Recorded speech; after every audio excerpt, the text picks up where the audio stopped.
Hello दोस्तों, स्वागत है आपका हमारे चैनल स्मार्ट एजुकेशन क्लासेस में। तो आज से देखिए आपके एक नए सब्जेक्ट की शुरुआत होती है जो आपका 50 नंबर में जनरल पेपर आना है आपका। चाहे आप सहायक वाला पेपर दें, जूनियर एडिट वाला या प्रधानाध्यापक वाला, दोनों में ये काम आएगा।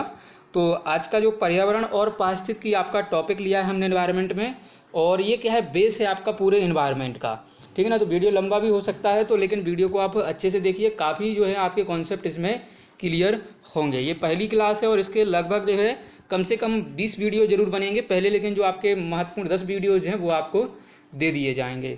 ठीक है। तो ये जूनियर एडिट शिक्षक भर्ती के लिए जो है काफ़ी महत्वपूर्ण सीरीज रहने वाली है। काफ़ी डिमांड इन्वायरमेंट की हो रही थी। तो अभी तक चैनल पर अगर नए हैं तो चैनल को सब्सक्राइब कर दें और बेल आइकन दबा दें, जिससे आपको आने वाले वीडियोज़ का अपडेट मिलता रहे, और वीडियो को लाइक शेयर भी किया करें। चलिए, ये आपकी देखिए बुक्स हैं जिनसे आपको कंटेंट दिया जा रहा है। साथ ही इन्वायरमेंट के लिए हमने एक अलग से जो है आपके लिए बुक से कंटेंट निकाला है, आती है घटना चक्र की आपकी। तो ये भी बुक्स हम आपके लिए लाए हैं, और इसमें से जो भी आपके लिए महत्वपूर्ण होगा, क्योंकि देखिए ये जो बुक है आपकी यूपीएससी और पीसीएस लेवल की बुक है। ठीक है ना। तो इसमें जो आपके लिए काम का होगा वो बिल्कुल, यानी कि कह सकते हैं ना, छान के लाएंगे बिल्कुल मटेरियल जो आपके लिए इम्पोर्टेंट है। तो शुरुआत करेंगे सबसे पहले जो हम जिन बुक्स से पढ़ते थे उनसे। चलिए शुरुआत करेंगे। तो पारिस्थितिकी जो इकोलॉजी है, किनके मध्य पारस्परिक संबंधों का अध्ययन कहलाता है। तो जब हम जीव, जो आपके जीव हैं, और वातावरण जो आपका एनवायरनमेंट है, इनके बीच का पारस्परिक अध्ययन करते हैं तो हम उसे क्या कहते हैं, इकोलॉजी कहते हैं, यानी कि पारिस्थितिकी कहते हैं। तो आपसे पूछा जा सकता है कि इकोलॉजी जो है शब्द किसने प्रयोग किया था सबसे पहले, तो आप याद रखिएगा अर्नेस्ट हैकल। ठीक है ना। अर्नेस्ट हैकल का नाम आप याद रखेंगे। ठीक है ना। और इन्होंने सबसे पहले क्या नाम दिया था, ओकियोलॉजी जो है नाम दिया था। और आपसे एक प्रश्न पूछा जा सकता है कि फादर ऑफ इंडियन इकोलॉजी, ठीक है ना, भारतीय पारिस्थितिकी का जनक किसे कहते हैं, तो वो कहते हैं आपके रामदेव मिश्रा को। ठीक है ना, रामदेव मिश्रा। ये क्वेश्चन भी कई बार एग्जाम में पूछा गया है। तो ये चीज़ें जो है आप नोट करते चलिएगा। चलिए आगे बढ़ेंगे, क्योंकि काफ़ी कॉन्सेप्ट इसमें हम क्लियर करने वाले हैं। पर्यावरण के 3 प्रमुख घटक कौन से हैं, जैविक संगठक, अजैविक संगठक और भौतिक संगठक तथा ऊर्जा संगठक। ठीक है ना। तो ये जो हैं आपके हैं क्या है, प्रमुख घटक हैं। जैसे जैविक में आपके आ जाते हैं पेड़ पौधे हो गए, आपके खरगोश हो गए। ठीक है ना। और अजैविक जैसे सूर्य, मिट्टी, वायु, ये सब, तो इनके बीच का जो संबंध होता है वो आपका पूरा पर्यावरण कहलाता है। सर्वप्रथम गहन पारिस्थितिकी, जिसे डीप इकोलॉजी शब्द कहेंगे, इसका प्रयोग किसने किया था, वो किया था अर्नी नेस ने। इकोलॉजी शब्द आपका अर्नेस्ट हैकल ने, और जो है डीप इकोलॉजी अर्नी नेस ने किया था। चलिए आगे। घास, स्थल, वन तथा मरुस्थल किस पारिस्थितिकी तंत्र के उदाहरण हैं, तो ये सभी जो है स्थलीय पारिस्थितिकी तंत्र के उदाहरण हैं आपके घास, स्थल और वन। एक पद जो केवल जीव द्वारा ग्रहण किए गए स्थान का ही नहीं बल्कि जीवों के समुदाय में उसकी कार्यात्मक भूमिका का भी वर्णन करता है, उसे हम पारिस्थितिकी कर्मता कहते हैं। और 10% का नियम किस वैज्ञानिक ने दिया था, तो मोस्ट इंपॉर्टेंट प्रश्न है, नोट करके रखिएगा। ये दिया था आपके रेमंड लिंडेमैन ने। ठीक है ना। इन्होंने 10% का जो है रूल दिया था। बात क्या है कि 10% नियम किससे संबंधित है, ऊर्जा के खाद्य के रूप में एक पोषी स्तर से दूसरी पोषी स्तर तक पहुंचने में जो है 10% जो है ऊर्जा, यानी कि नष्ट हो जाती है या पहुंचती है। तो जैसे बात करें तो देखिए क्या है कि मान लीजिए जैसे आपका मतलब यहाँ पर 1000 यूनिट ऊर्जा है, और जब ये दूसरे में जाएगी, ठीक है ना, तो जब वहाँ पर कितनी पहुँचेगी, एक मतलब 1000 है तो 100 पहुँचेगी, क्योंकि 10% जो है इसका क्या हो जाना है, लॉस हो जाना है। ठीक है ना। तो मतलब ऐसे ये घटती जाती है, वो आगे हम पूरा कुछ समझेंगे। चलिए, मतलब 10% ऊर्जा के एक खाद्य के रूप में एक पोषी स्तर से दूसरी पोषी स्तर तक पहुँचने में जो लॉस होता है पहुँचता है। चलिए, मतलब ये कुल 10% ऊर्जा देखिए व्यक्ति दूसरे मतलब ग्रहण कर पाते हैं। 90% ऊर्जा जो है वो नष्ट हो जाती है, यानी कि एक से दूसरे में पहुँचने में। चलिए, धारणीय या स्थायी विकास, सस्टेनेबल डेवलपमेंट की अवधारणा सर्वप्रथम जो है किसने प्रस्तुत की थी, तो ये की थी आपकी ब्रिटलैंड कमीशन ने, जो वर्ष 1987 में बना था। ठीक है ना। ये आपके सस्टेनेबल डेवलपमेंट की जो अवधारणा इन्होंने दी थी, जो आपके हम SDG भी कहते हैं, सस्टेनेबल डेवलपमेंट गोल, जो आपके 17 हैं। कम से कम इतना जरूर याद रखिए कि ये इनकी संख्या 17 है। चलिए, सर्वाधिक स्थायी पारिस्थितिकीय तंत्र कौन सा है, तो ये मोस्ट इंपोर्टेंट है। महासागर जो है सबसे स्थायी पारिस्थितिकीय तंत्र होता है। आपने देखा होगा कि जो महासागर है इसमें इतनी जल्दी बदलाव नहीं होते। पृथ्वी पर तो कई आपको बदलाव जल्दी देखने को मिलेंगे, लेकिन जो है महासागरों में ऐसा नहीं होता है। पारितंत्र में खाद्य श्रृंखलाओं के संदर्भ में किस प्रकार के जीव अपघटक यानी कि डिकम्पोजर कहलाते हैं? तो कवक और जीवाणु, ठीक है ना। जो आपका कवक हम किसे कहेंगे? फंगस। आज के टाइम में जो है काफ़ी मांगला, ब्लैक फंगस, येलो फंगस, तो ये आपका फंगस होता है। जो आपने देखा होगा कहीं अगर आप मान लीजिए ब्रेड रख दिया है आपने फ्रिज में या कहीं बाहर ही रखा है तो कुछ समय बाद वो नष्ट हो जाता है। तो किस रीजन क्या है? उसमें फंगस लग जाती है और वो उसको डिकम्पोज करने लगते हैं। तो ये होता है आपका डिकम्पोजर यानी कि अपघटक, ठीक है। और बैक्टीरिया भी आपके जो है नष्ट करते हैं। चलिए आगे है, स्थलीय पारिस्थितिकी तंत्र में जीव भार का पिरामिड कैसा होता है? तो ये होता है अपराइट यानी कि सीधा होता है। इसके लिए हम एक अलग से जो है आपके नोट्स लाए हैं, वो हम आगे इसके बाद डिस्कस करने वाले हैं, तो यहाँ पर इसको रोकते हैं। और जीव भार का पिरामिड, ठीक है ना, बायोमास पिरामिड किस पारिस्थितिकीय तंत्र में उल्टा यानी कि विपरीत दिशा में बनता है? तो वो जल का पिरामिड बनता है, वो आगे देखने वाले हैं।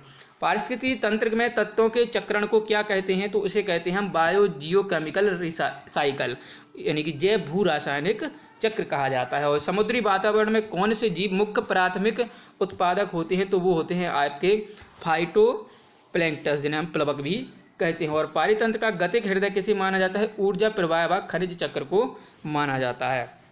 ये भी हम आगे देखने वाले हैं आपके ग्राफ के माध्यम से। किसी क्षेत्र के किसी जीवधारी तथा वातावरण में उपस्थित अजैव घटक संयुक्त रूप से किसका निर्माण करते हैं? तो ये पारितंत्र का निर्माण करते हैं। और पारिस्थितिकी तंत्र की ऊर्जा का प्रमुख स्रोत किसे माना जाता है? सौर्य विकिरण या आपके सोलर रेडिएशन, जिसे हम सूर्य कहते हैं, उसे माना जाता है। तो ये देखिए हम आपको जो है 4 प्रकार के पिरामिड हैं वो सारे डिस्कस करने वाले हैं, तो वीडियो को कर दीजिएगा लाइक।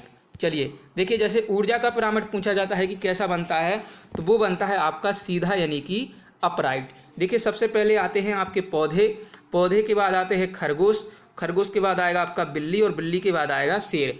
तो मतलब जैसे मान लीजिए आपका एक इकोसिस्टम है ये पूरा, तो जहाँ पर 10,000 पौधे लगे हैं तो वहाँ खरगोश की संख्या मतलब पौधों को खाने वाले की संख्या कितनी है? मतलब कि 1000। और आपकी जो बिल्ली है वो खरगोश को खाएगी, तो बिल्लियों की संख्या कितनी रहती है? 100। और बिल्ली को मान लो कौन खा सकता है? शेर। तो शेर की संख्या कुल 10 है।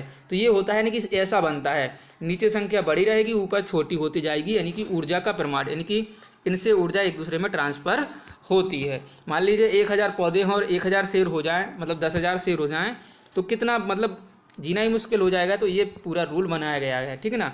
चलिए अब आता है आपका, ये हो गया ऊर्जा वाला, ये हो गया संख्या का पिरामिड। संख्या का पिरामिड भी आपका कैसा बनता है? सीधा बनता है। जैसे देखिए घास के मैदान हैं, तो घास के मैदान खरगोश की संख्या होगी, उससे कम भेड़ियों की संख्या। तो संख्या का पिरामिड और ऊर्जा का पिरामिड जो है सीधा बनते हैं। आपके बाद इसके बाद एक सेकेंड आपका आता है वन पिरामिड यानी कि फॉरेस्ट वाला, जंगल का, तो वो बनता है उल्टा यानी कि इन्वर्टेड। कैसे? जैसे पौधे आपके हैं मतलब कम हैं, ठीक है ना, उसके बाद शाकाहारी उस पर ज़्यादा रहते हैं मतलब ज़्यादा जीव हैं, ठीक है ना, और उसके बाद मांसाहारी उससे ज़्यादा हैं, और उसके बाद सर्वाहारी जो है सबसे ज़्यादा है। तो ये होता है आपका जंगल का पिरामिड, ठीक है ना। देखते होंगे कि आप पेड़ों की संख्या तो काफ़ी कम रह गई है, लेकिन जो उसको उपभोग करने वाले हैं तो वो काफ़ी ज़्यादा होते हैं। और ये सबसे ज़्यादा पूछा जाता है आपका जल या तालाब का पारिस्थितिकीय तंत्र। तो जलीय पारिस्थितिकी का भी उल्टा जो है बनता है। सबसे पहले समुद्र की बात करें तो आप जो है आपके प्लवक होते हैं, सबसे कम हैं, उसके बाद शाकाहारी मछलियाँ का हैं, और सबसे ज़्यादा उसके बाद मांसाहारी मछलियाँ होती हैं। तो ये भी आपका जो है उल्टा बनता है। चलिए ये चार्ट भी आपका काफ़ी महत्वपूर्ण है। पूछा जाता है कि पारितंत्र में ऊर्जा की प्रवाह का, तो ऊर्जा का प्रवाह हमेशा एक दिशीय होता है और ऊपर की ओर होता है। जैसे सूर्य का प्रकाश तो जाएगा उत्पादक यानी कि पौधों के पास, जो प्रकाश संश्लेषण से अपनी ऊर्जा बनाएंगे। उसके बाद पौधों का उपयोग करेंगे प्राथमिक उपभोक्ता जो शाकाहारी होंगे, उसके बाद द्वितीयक उपभोक्ता जो मांसाहारी होंगे, ठीक है ना, और शीर्ष पर रहेंगे आपके ट्रेजरी या तृतीयक उपभोक्ता जो शीर्ष मांसाहारी कहे जाते हैं। तो ये होता है आपका ऊर्जा का प्रवाह जो कि एक दिशीय और अपवर्ड होता है। चलिए अब हम बढ़ेंगे अपनी जीएस की नेक्स्ट बुक की तरफ। तो जल्दी हम इसको रिवीजन करेंगे जो हमने पढ़ा है, और कई नए क्वेश्चन भी मिलेंगे जो हम आपको डिस्कस करते जाएंगे। चलिए शुरू करते हैं। वीडियो लाइक शेयर कर दिया करें। चलिए 10% नियम किस दिया गया था? किसने?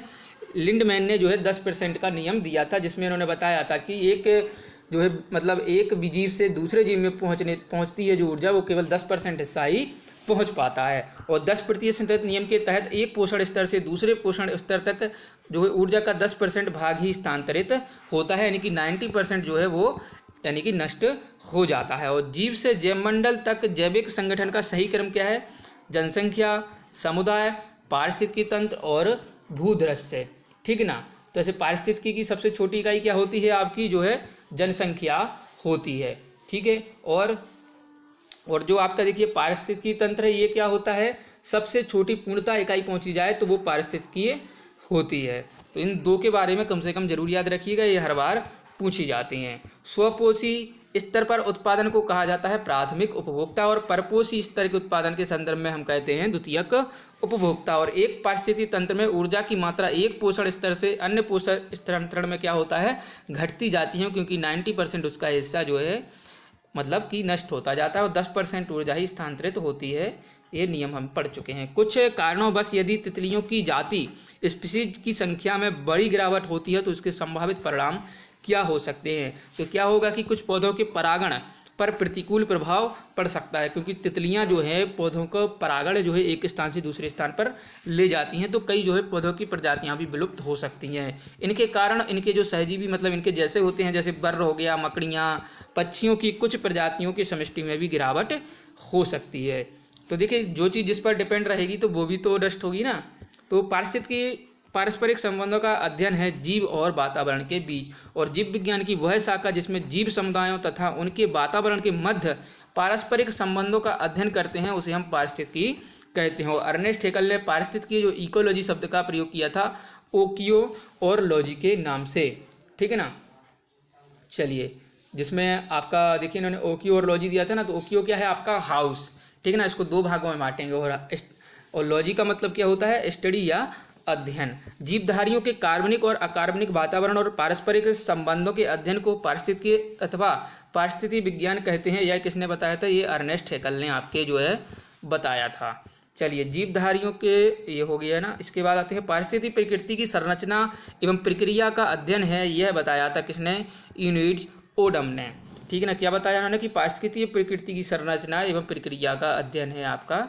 चलिए, सर्वप्रथम पारिस्थितिकीय तंत्र यानी कि इकोसिस्टम की संकल्पना किसने दी थी? तो वो दी थी आपके 1935 में एजी टॉन्सले ने। याद रखिएगा, इकोलॉजी आपका अर्नेस्ट हेकल है और इकोसिस्टम एजी टॉन्सले हैं। ये बहुत इंपॉर्टेंट हैं दोनों ही। पारिस्थितिकीय तंत्र की विचारधारा को बायोसिनोसिस जो है तथा माइक्रोकॉस्म कहा, किसने कहा था? तो कार्ल मेबियस तथा फोर्ब्स ने कहा था। और प्रकृति की एक कार्यात्मक इकाई यानी कि फंक्शनल यूनिट के रूप में जानी जाती है, वो है पारिस्थितिकीय तंत्र। चलिए, और गहरी कार्बन वेधशाला जिसे हम DCO के संबंध में सही है, क्या है? यह वैश्विक अनुसंधान कार्यक्रम पृथ्वी पर कार्बन की भूमिकाओं को आगे बढ़ाने के लिए है, और यह गहरी माइक्रोबियल पारिस्थितिकीय तंत्र के क्षेत्रीय अवलोकन के लिए है आपकी DCO वेधशाला। तो याद रखिएगा DCO वेधशाला। चलिए आगे बढ़ेंगे। पारिस्थितिकीय तंत्र के संबंध में सही कथन क्या है? कि पारिस्थितिकीय तंत्र किसी निश्चित स्थान समय इकाई के समस्त जीवों तथा भौतिक पर्यावरण का प्रतिनिधित्व करता है। तो ये बात बिल्कुल सही है। यह एक कार्यशील इकाई है, इसकी अपनी उत्पादकता होती है। बिल्कुल सही बात कही गई है। पारिस्थितिकीय तंत्र के विषय में सही नहीं है, तो क्या नहीं है? यह एक बंद क्षेत्र होता है। तो ये बिल्कुल गलत है, कि पारिस्थितिकी जो होता है आपका एक खुला क्षेत्र होता है, जिसमें जो है आपके जैविक और अजैविक सभी तत्व एक दूसरे को मतलब आकर्षित करते हैं। और पारितंत्र यानी कि इकोसिस्टम शब्द का सर्वोत्कृष्ट वर्णन है जीवों यानी कि ऑर्गेनिज्म का समुदाय, और साथ ही वह पर्यावरण जिसमें वे रहते हैं। किसी क्षेत्र के सभी जीवधारियों तथा वातावरण में उपस्थित जो है जैविक घटक संयुक्त रूप से निर्माण करते हैं किसका? पारितंत्र का यानी कि इकोसिस्टम का। और वन, तालाब तथा खेत में कृत्रिम पारितंत्र क्या होता है? आपका खेत होता है, क्योंकि वन आपके जो है प्राकृतिक हैं और तालाब भी आपके प्राकृतिक होते हैं। तो देखिए कितने आसान प्रश्न हैं। वन, झील, धान के खेत तथा घास के मैदान में कृत्रिम पारिस्थितिकीय तंत्र क्या है? तो वो है आपका धान के खेत जो होते हैं कृत्रिम पारिस्थितिकीय तंत्र होते हैं। चलिए, और आपके धान के खेत बताइएगा कौन सी गैस निकालते हैं कमेंट करके। और घास स्थल, वन तथा मरुस्थल उदाहरण है किसके? स्थलीय पारिस्थितिकीय तंत्र का ये उदाहरण है। और झील, नदियाँ तथा समुद्र, तालाब, ज्वार, नदमुख आदि उदाहरण है किसके? जलीय पारिस्थितिकीय तंत्र के ये उदाहरण है। और इसका कैसा बनता है, वो पिरामिड हमने आपको बताया, तो इसका पिरामिड उल्टा बनता है आपका जलीय वाला। चलिए आगे, समुदायों का पूर्ण क्रम जो क्रमशः एक निश्चित स्थान पर बदल जाता है उसे हम कहते हैं सीयर। ठीक है ना, जो मतलब क्रमशः एक निश्चित स्थान पर पूरी चीज़ें बदल जाती हैं उसे हम सीयर कहते हैं। और किसी निश्चित क्षेत्र में प्राणियों की संख्या की सीमा जिसे पर्यावरण समर्थन करता है वह कहलाती है वहन क्षमता। चाहे देखिए कोई भी चीज़ हो जिसको मतलब जो व्यक्ति सहन कर लेता है उसकी वहन क्षमता कही जाती है। मान लीजिए पर्यावरण 10,000 लोगों के जो है रिसोर्स उनकी आवश्यकताओं को पूरा कर सकता है, तो वो उसकी क्या है, वहन क्षमता है। लेकिन आज के समय में जनसंख्या बढ़ती जा रही है बराबर, लेकिन जो है वन उतने ही हैं, वन और कम कर दे रहे हैं, लोग काट रहे हैं। आप आज के समय में देखते होंगे कोविड की स्थिति में ऑक्सीजन की कितनी डिमांड हो रही है। ठीक है ना, तो ये इसकी वहन क्षमता कहलाती है। बिना पर्यावरण की रुकावट के प्रजनन की क्षमता कहलाती है जैविक विभव यानी कि बायोटिक पोटेंशियल, यानी कि बिना पर्यावरण की रुकावट के, मतलब पर्यावरण से आप कोई भी छेड़छाड़ नहीं करेंगे तो वो जैविक विभव कहलाएगा। एक पद जो केवल जीव द्वारा ग्रहण किए गए और दिक्कथान का ही नहीं बल्कि जीवों के समुदाय में उसकी कार्यात्मक भूमिका का भी वर्णन करता है उसे कहते हैं पारिस्थितिकी कर्मता कहते हैं। और पृथ्वी के सर्वाधिक क्षेत्र पर फैला हुआ पारिस्थितिकीय तंत्र है सामुद्रिक यानी कि समुद्र। और जो आपका कितने बताइए कितने % भाग पर जो है समुद्र है। पृथ्वी का विद्यमान जलमंडल यानी कि हाइड्रोस्फीयर में लगभग जो है 97% जल का भाग है। और समुद्री जल में सर्वाधिक व्याप्त लवण है सोडियम क्लोराइड, जिसे हम NaCl कहते हैं। और पारिस्थितिकीय संतुलन बनाए रखने में मदद करता है वनारोपण और वर्षा जल प्रबंधन तथा जैव मंडल भंडार। और वन्यजीव संरक्षण एवं जो है पर्यावरण में व्याप्त प्रदूषण का निवारण मददगार है, किसमें, पर्यावरणीय संतुलन बनाए रखने में। और मानव गतिविधियों से परिवर्तित पर्यावरण कहलाता है आपका एंथ्रोपोजेनिक पर्यावरण। और भारत में पारिस्थितिकीय असंतुलन का मुख्य कारण क्या है, वनोन्मूलन यानी कि वनों की कटाई। वह कार्य जिससे पारिस्थितिकीय तंत्र संतुलन बिगड़ता है वृक्ष काटने से जो है बिगड़ता है। आपने कई आंदोलन भी पढ़े होंगे, जैसे बात करें हम आपके चिपको आंदोलन, नर्मदा बचाओ आंदोलन, मैती आंदोलन, बिश्नोई आंदोलन, तो ये सारे जो है इसी से संबंधित आपके होते हैं। चलिए आगे है आपका पारिस्थितिकीय तंत्र में उच्चतम पोषण स्तर पर स्थान प्राप्त है किसको, सर्वाहारी यानी कि ओमनीवोरस को, जो आपके शाकाहारी भी हैं और मांसाहारी भी होते हैं। चलिए नेक्स्ट बढ़ेंगे। पारिस्थितिकीय तंत्र का एक जीवीय घटक नहीं है, वो है आपका वायु, जो है एक जीवीय घटक नहीं है। और पारिस्थितिकीय निकाय में ऊर्जा का प्राथमिक स्रोत होता है वो है सौर ऊर्जा। और पारितंत्र में खाद्य श्रृंखलाओं के संदर्भ में जिस प्रकार के जीव अपघटक जीव कहलाते हैं वो कवक और जीवाणु होते हैं, ये हम आपको बता चुके हैं। चलिए आगे है, अपघटक वे जीव होते हैं जो अपक्षय या सड़न की प्रक्रिया में तेजी करते हैं जिससे पुनः चक्रीकरण हो सके पोषक तत्वों का। आपने देखा होगा जब कोई गाय वगैरह मर जाती है तो लोग उसको सड़क पर फेंक आते हैं तो पता नहीं चलता है, आप 4-5 दिन बाद जाते हैं तो वो बिल्कुल हड्डियों में दिखने लगती है। तो यही होते हैं आपके डिकम्पोजर। निर्जीव कार्बनिक पदार्थ तत्वों को अकार्बनिक यौगिकों में तोड़ते हैं वो होते हैं आपके अपघटक। और सूक्ष्म जीवों की एक विस्तृत किस्म जैसे फफूंद, जीवाणु, गोलकृमि, केंचुआ यानी कि आपके वो प्रोटोजोआ और केंचुआ भूमिका आदि करते हैं अपघटक की। और केंचुओं को क्या कहा जाता है, किसानों का मित्र भी कहा जाता है। और प्राथमिक उपभोक्ता हैं आपके चींटी और हिरण।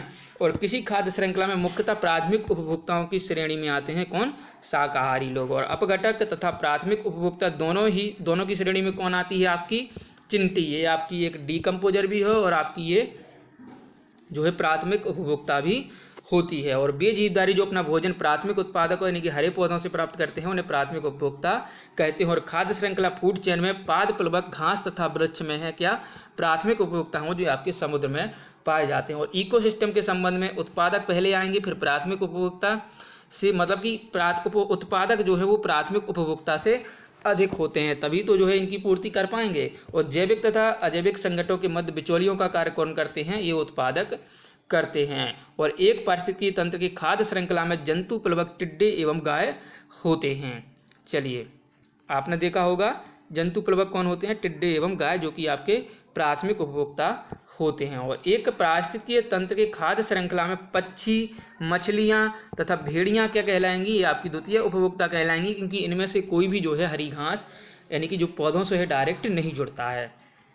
चलिए समुद्री वातावरण में मुख्य प्राथमिक उत्पादक क्या होते हैं, फाइटोप्लैंक्टन्स। चलिए पारिस्थितिकीय तंत्र के जैविक घटकों में उत्पादक घटक क्या हैं, आपके हरे पौधे जो प्रकाश संश्लेषण पौधे ग्रहण मतलब वो करेंगे ग्रहण, और जो है हमें क्या देते हैं, ऊर्जा देते हैं। चलिए, हरे पौधे सूर्य के प्रकाश का उपयोग करके अपना आहार स्वयं निर्मित करते हैं प्रकाश संश्लेषण की विधि के द्वारा, और प्रथम पोषक स्तर के अंतर्गत आते हैं आपके हरित पादप, और पौधे हरे रंग के लवक यानी कि क्लोरोफिल की सहायता से जो है प्रकाश संश्लेषण करते हैं क्लोरोफिल से, और जीवित घटकों में शामिल होने के कारण पारिस्थितिकीय तंत्र से संबंधित है कौन, हरे पौधे। और एक घास स्थलीय पारिस्थितिकीय तंत्र की खाद्य श्रृंखला में विभिन्न घटकों का सही क्रम क्या है, क्योंकि देखिए जैसे घास, तो घास क्या है आपकी उत्पादक, और टिड्डा घास को खाने वाला प्राथमिक उपभोक्ता, और टिड्डे को खाएगा मेंढक जो आपका द्वितीय उपभोक्ता है, और टिड्डे को खाएगा सांप, ये आपका तृतीय उपभोक्ता है। चलिए, और इसका वो क्या बनेगा, पिरामिड कुछ इस प्रकार से बनेगा आपका संख्या का पिरामिड। चलिए, ऐसे पदार्थ जिनके ऑक्सीकरण के पश्चात जीवधारियों को ऊर्जा प्राप्त होती है वे कहलाते हैं खाद। चलिए, जीवों द्वारा ऊर्जा का प्रवाह होता है एक दिशीय यानी यूनि डायरेक्शनल। हमने आपको बताया था ना कि सूर से प्राथमिक उपभोग हरे पौधे, फिर प्राथमिक, फिर द्वितीयक और फिर तृतीय, ये हमने आपको एक चित्र जो है शुरू में दिखाया हुआ था। चलिए आगे देखिए, आहार श्रृंखला का निर्माण करते हैं जैसे घास, बकरी और मानव, और जीव भार का पिरामिड जिस पारिस्थितिकीय तंत्र में उलट जाता है वह क्या है आपका तालाब या जल का पिरामिड, और जंगल का भी ऐसा ही बनता है। पारिस्थितिकीय तंत्र के विभिन्न स्तरों के प्रति जो है इकाई क्षेत्र में उपस्थित जीव भार के रेखा चित्रीय निरूपण को क्या कहते हैं, जीव भार का पिरामिड हमने कहते हैं। और स्थलीय पारिस्थितिकीय तंत्र में जीव भार का पिरामिड कैसा होता है, ये आपका सीधा पिरामिड होता है। चलिए आगे बढ़ेंगे। एक घास स्थलीय पारिस्थितिकीय तंत्र यानी कि घास, टिड्डा, मेढक, सर्प में डीडीटी क्या होता है आपने पढ़ा होगा, एक जो है एक रासायनिक होता है जिसे हम कहते हैं डाइक्लोरो डाइफिनाइल ट्राइक्लोरो इथेन। एक बार और लिख लीजिएगा, डाइक्लोरो डाइफिनाइल ट्राइक्लोरो इथेन। तो ये पूछा जाता है, डीडीटी का फुल फॉर्म पूछा जाता है। इसके समावेश होने के बाद जिस एक जीव में संभवतः अधिकतम सांद्रण प्रदर्शित होगा तो वो क्या है आपका सांप। ठीक है। चलिए, जब कुछ प्रदूषक आहार श्रृंखला के साथ सांद्रता में बढ़ते जाते हैं और ऊतकों में जमा होते जाते हैं तो इस घटना को कहते हैं जैविक आवर्धन यानी कि बायोमैग्निफिकेशन। चलिए, डीडीटी जैसे प्रदूषक होते हैं जैव अनिम्नीकरणीय यानी कि नॉन बायोडिग्रेडेबल, ये जल्दी ही नष्ट नहीं होते हैं। तो आपको एक घटना भी हम बताते हैं, एक सेकंड। चलिए, इसमें देखिए क्या हुआ था कि आपका डीडीटी ये जब इसका उपयोग जब बहुत ज़्यादा होने लगा था तो देखिएगा डीडीटी का उपयोग क्या हुआ कि ज़्यादा होने लगा। तो आपका 1962 की घटना है, एक व्यक्ति हैं, महिला हैं, रासेल कार्सन। तो इन्हें ये यूएसए में रहती थी, तो इनको क्या हो गया, स्तन का कैंसर हो गया। ठीक है ना। और तो इन्होंने जांच वगैरह कराई। फिर क्या हुआ, एक बर्ड होती थी वहाँ पर जिसे हम सॉन्ग बर्ड कहते थे, तो वो भी गायब होने लगी। तो पूरी जांच की गई वैज्ञानिकों ने कि भाई ये हो क्यों रहा है, तो वो उसका रीज़न था कि डीडीटी का प्रयोग काफ़ी ज़्यादा होने लगा था। तो ये क्या है, जल में घुल जाता है और खाद्य श्रृंखला में शामिल हो जाता है, जिससे आपके फेफड़े, किडनी ये और लीवर को ये प्रभावित कर रहा था, और आगे जाके क्या है मृत्यु हो रही थी लोगों की और जीवों की। तो 1972 में जो है डीडीटी पर बैन लगा दिया गया था। ठीक है ना। तो ये सारी जो है घटना थी डीडीटी के बारे में। इसका फुल फॉर्म याद रखिएगा, और पुस्तक यानी कि रासेल कार्सन के बारे में भी याद रखिएगा, और इससे रिलेटेड आपकी एक बुक है जो साइलेंट स्प्रिंग। ठीक है ना। तो ये भी आप याद रखिएगा। चलिए आगे बढ़ेंगे, यहाँ तक हमने कर लिया। चलिए, नीम और आपका अमलतास, पीपल तथा यूकेलिप्टस में से वह जो यूरोप जो पारिस्थितिकीय मित्र नहीं है वो है आपका यूकेलिप्टस। क्यों नहीं, आगे देखते हैं। यूकेलिप्टस को उसकी अत्यधिक जल ग्रहण शक्ति के कारण घोषित किया गया है पर्यावरण का शत्रु, क्योंकि ये जो है अत्यधिक जल ग्रहण करता है आपका यूकेलिप्टस। और वृक्ष जो पर्यावरणीय संकट माना जाता है वो है आपका यूकेलिप्टस। और लेंटिस आवास का उदाहरण क्या है, लेंटिक आवास का उदाहरण है तालाब एवं दलदल और स्थिर जल के आवास लेंटिक आवास के अंतर्गत आते हैं। इनके उदाहरण हैं आपकी आर्द्र भूमि। तो आर्द्र भूमि का हमारा सेकंड वीडियो आएगा आपका रामसर साइट, क्योंकि यह काफ़ी इम्पोर्टेंट वीडियो है, क्योंकि अभी जो है हाल फिलहाल में इनकी संख्या बढ़ी है। तो अगला वीडियो इसी का होगा। तालाब, झील और जलाशय।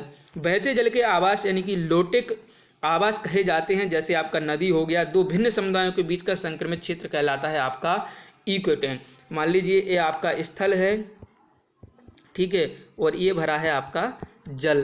तो ये वाला जो क्षेत्र है ये आपका ट्रांजिशनल जोन या इकोटोन जोन कहा जाएगा, जिसमें कछुआ रहेगा, इधर भी आएगा इधर भी आएगा, तो ये क्षेत्र कहलाता है आपका इकोटोन। चलिए, हमने इमेज तो निकाल ली थी, बाकी वो PDF में आ नहीं पाई है, आगे से ध्यान रखा जाएगा। चलिए, सर्वाधिक स्थायी पारिस्थितिकीय तंत्र है आपका महासागर, और वन घास के मैदान, रेगिस्तान तथा समुद्र में से सबसे स्थायी पारिस्थितिकीय तंत्र होता है समुद्री। चलिए, और पारिस्थितिकीय तंत्र में तत्वों के चक्रण को कहते हैं जैव भू रासायनिक चक्र, और जल चक्र को ओडम ने सम्मिलित किया था गैसीय चक्र के रूप में। चलिए, आगे है पर्यावरण पारिस्थितिकीय संतुलन के संबंध में नहीं है, आपकी औद्योगिक प्रबंधन को हम इसमें सम्मिलित नहीं करेंगे, क्योंकि इसमें 4 ऑप्शन आएंगे ना, तो आप कर देंगे। पारिस्थितिकीय स्थायी मितव्ययिता है, यह जिस आंदोलन का नारा था वो था आपका चिपको आंदोलन। पारिस्थितिकीय स्थायी मितव्ययिता है चिपको आंदोलन, जो आपका सुंदरलाल बहुगुणा, गौरा देवी, चंडी प्रसाद भट्ट द्वारा आपका उत्तराखंड में चलाया गया था। चलिए, नर्मदा नदी के ऊपर बनाई जा रही बहुउद्देश्य बांध परियोजना को रोकने के लिए चलाया गया था नर्मदा बचाओ आंदोलन, जिसमें आपके प्रमुख व्यक्ति थे मेधा पाटकर और बाबा आमटे, इनका संबंध इसी से था। और दक्षिण भारत का पर्यावरणीय संरक्षण से संबंधित जो एपिको आंदोलन जो आपका दक्षिण भारत से संबंधित है, और कई जगह इसे बिश्नोई आंदोलन भी कहा जाता है, जिसमें क्या हुआ था कि ये बिश्नोई जनजाति थी, तो एक जो है पेड़ कट रहे थे, तो इनका इन्होंने विरोध किया था। तो ये है आपका दक्षिण भारत का पर्यावरण संरक्षण आंदोलन। चलिए, आगे है बिश्नोई, तो आई थिंक बिश्नोई जनजाति तो आपका था शायद राजस्थान से संबंधित थी, ठीक है ना, इससे नहीं थी। बिश्नोई जनजाति हुआ क्या था, इसको भी बता देते हैं। आपका राजस्थान में आपने खेजड़ी वृक्ष सुना होगा, तो उसको काटने के लिए एक मतलब लकड़ी चाहिए थी राजा को, तो उनने भेज दिया अपने सैनिकों को कि जाइए आप लकड़ी काट के लाइए महल के लिए। तो जो है लोग उन पेड़ों से लिपट गए थे। तो ये घटना आपकी राजस्थान की है। एपिको अलग है, जो हम आगे डिस्कस कर लेंगे कभी। चिपको आंदोलन संबंधित है। जीवमंडल एक खुला विवृत तंत्र का उदाहरण होता है, ये कथन दिया है। कारण क्या है, जीवमंडल में पदार्थ के प्रारंभिक निवेश के बाद पुनः नए पदार्थों का निवेश नहीं हो सकता है, परंतु ऊर्जा के निवेश एवं बहिर्गमन का पर कोई प्रतिबंध नहीं होता है, ठीक है ना। तो ये सही है और आर गलत है। ये तो सही है कि जीवमंडल एक खुला तंत्र है, ये बंद तंत्र नहीं है, हमने आपको पहले बता दिया था, एक और प्रश्न मिला था।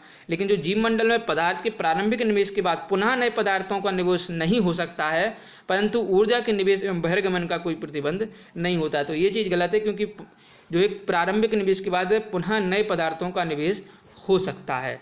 चलिए, पारिस्थितिकीय तंत्र में संबंधित प्रमुख कथन क्या है कि पारिस्थितिकीय तंत्र यानी कि इकोसिस्टम शब्द का जो है सर्वप्रथम एजी टॉन्सले ने उपयोग किया था, बिल्कुल सही है। जो जीव अपना भोजन स्वयं उत्पादित करते हैं उन्हें हम ऑटोट्रोफ्स यानी कि स्वपोषित कहते हैं, तो ये भी चीज़ सही है। वर्ष 1935 में पारिस्थितिकीय तंत्र यानी कि इकोसिस्टम शब्द का प्रथम प्रयोग एजी टॉन्सले के द्वारा किया गया था। और सूक्ष्मजीव जो मृत पौधों, जंतुओं और अन्य जैविक पदार्थों को सड़ा गलाकर विनियोजित करते हैं कहलाते हैं, वो वियोजक कहलाते हैं। चलिए, आगे है, देखिए कि झील, घास स्थल, मैग्रोव तथा महासागर परितंत्रों की घटती उत्पादकता का सही क्रम क्या है। सबसे पहले मैग्रोव घट रहे हैं, उसके बाद घास स्थल, फिर झील और फिर महासागर।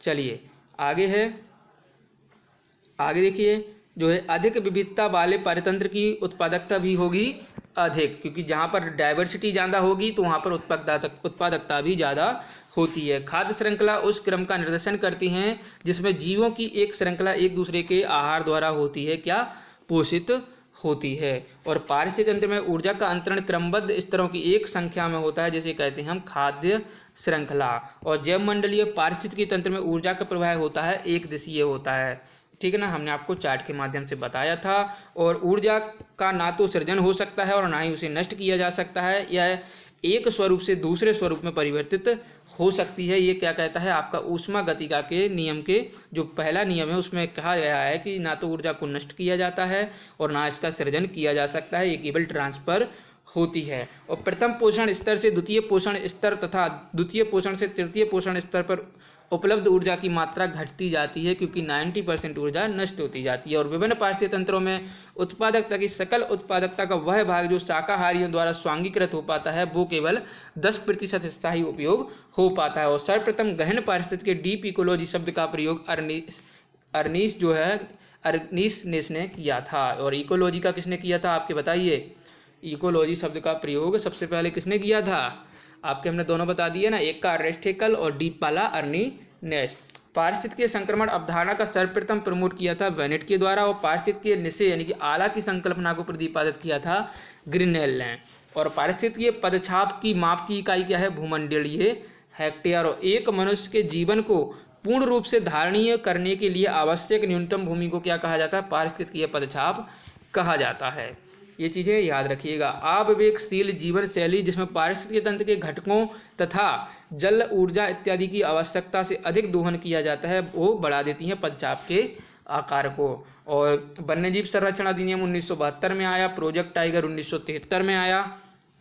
जब हम टाइगर रिजर्व पढ़ेंगे तो इसको डिस्कस करेंगे, और वाइल्ड लाइफ सेंचुरी में इसको डिस्कस कर लेंगे। प्रोजेक्ट हाथी 1992 में आया। आप कहेंगे तो हम हाथी रिजर्व भी आपको पढ़ा देंगे कि इंडिया में अभी कहाँ पर हैं। और जैव विविधता अधिनियम आपका 2002 में आया था। चलिए, और आपका भारतीय वन्यजीव संरक्षण अधिनियम लागू हुआ था 1972 में। पर्यावरण संरक्षण अधिनियम 1986 में आया। और जनजातियों एवं अन्य पारंपरिक वन निवासियों यानी कि वन अधिकारों को मान्यता अधिनियम लागू की गई थी दिसंबर 2006 में। चलिए, आपने एनसीईआरटी में एक पढ़ा होगा सीटेट में कि जंगल किसके, तो उसमें ये बात कही गई है कि अगर कोई व्यक्ति 25 वर्षों तक जंगल में निवास करता है तो उन पर अधिकार उसका हो जाता है, सिवाय उसको नुकसान ना पहुंचाए। शायद ये 25 वर्षीय जो है दिया गया है, हम कंफर्म कर लेंगे। चलिए, वन संरक्षण अधिनियम लागू किया गया था आपका 1980 में, और पर्यावरण संरक्षण 1986 में। और मिलेनियम इकोसिस्टम असेसमेंट पारिस्थितिकीय तंत्र की सेवाओं के प्रमुख वर्गों का वर्णन करता है: व्यवस्था, समर्थन, नियंत्रण, संरक्षण और सांस्कृतिक। चलिए, वह जो एक समर्थन सेवा है वो क्या है? पोषण चक्रण और फसल परागण। चलिए आगे देखते हैं। एक साधारण समुद्री आहार श्रृंखला का सही क्रम क्या होता है? यानी कि सबसे पहले स्वपोषी, उसके बाद शाकाहारी उपभोक्ता और उसके बाद मांसाहारी उपभोक्ता। एक को डाइटम कहते हैं, दूसरे को क्रस्टेशियाई और तीसरे को हेरिंग कहते हैं। जैववानिकी जो है आपका बायोनोमिक के संबंध में सही क्या है? तो यह पारिस्थितिकीय तंत्र का पर्याय यानी कि सिनोनिम है, और यह प्राकृतिक तंत्रों के मूल्य पर बल देता है जो मानव तंत्रों को प्रभावित करते हैं। जैव वानिकी अर्थात जो है बायोनोमिक्स शब्द बायो तथा नॉमिक्स शब्दों से मिलकर बना है। बायो का अर्थ होता है जीव या जीवन से, जबकि जो नॉमिक है या जो कि आपका ग्रीक शब्द है नॉमिस से का अर्थ होता है व्युत्पन्न है, जिसका अर्थ है नियम यानी कि लॉ। तो बायोनोमिक शब्द का शाब्दिक अर्थ हुआ जीवन के नियम, रूल ऑफ लाइफ। और किसी जल निकाय में घनत्व प्रवणता को दर्शाता है उसका क्या? पिक्नोक्लाइन, ठीक है ना। और चलिए, किसी जल निकाय में, ये जल निकाय है, किसी जल निकाय में लवणता प्रवणता को प्रदर्शित करती है यानी कि हेलोक्लाइन, ठीक है ना। लवणता यानी कि नमकीन, ठीक है ना। क्लाइन का अर्थ ही होता है नमकीन।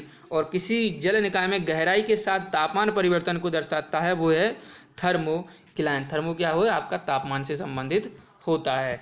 चलिए आगे बढ़ेंगे, ये शायद आखिरी स्लाइड होगी, इसको भी जल्दी हम देखते हैं। पारितंत्र उत्पादकता के संदर्भ में समुद्री उत्प्रभाय यानी कि अपवेलिंग क्षेत्र इसलिए महत्वपूर्ण है क्योंकि ये समुद्री उत्पादकता को बढ़ाते हैं। कहाँ पर? पोषकों को सतह पर लाकर जो है उसकी उत्पादकता को बढ़ाते हैं। और वायु प्रवाह द्वारा समुद्र की सतह पर विद्यमान गर्म पोषक रहित जल को सघन, ठंडे तथा पोषक तत्वों से परिपूर्ण जल द्वारा स्थानांतरित कर दिया जाता है। समुद्री उत्प्रवाह के द्वारा जो है स्थानांतरित एक स्थान से दूसरे स्थान पर कर दिया जाता है लहरों के माध्यम से। और पारिस्थितिकीय संवेदी क्षेत्र वे क्षेत्र हैं जिन्हें घोषित किया गया था कब? पर्यावरण संरक्षण अधिनियम 1986 के तहत। ये भी अपने आप में एक क्वेश्चन है। और पारिस्थितिकीय संवेदी क्षेत्रों में कृषि को छोड़कर सभी मानव क्रियाओं का निषेध है तथा बल्कि कुछ पर प्रतिबंध भी लगाया गया है और कुछ को जो है किया गया है विनियमित, यानी कि कुछ जो है आप कंडीशन के साथ कार्य कर सकते हैं।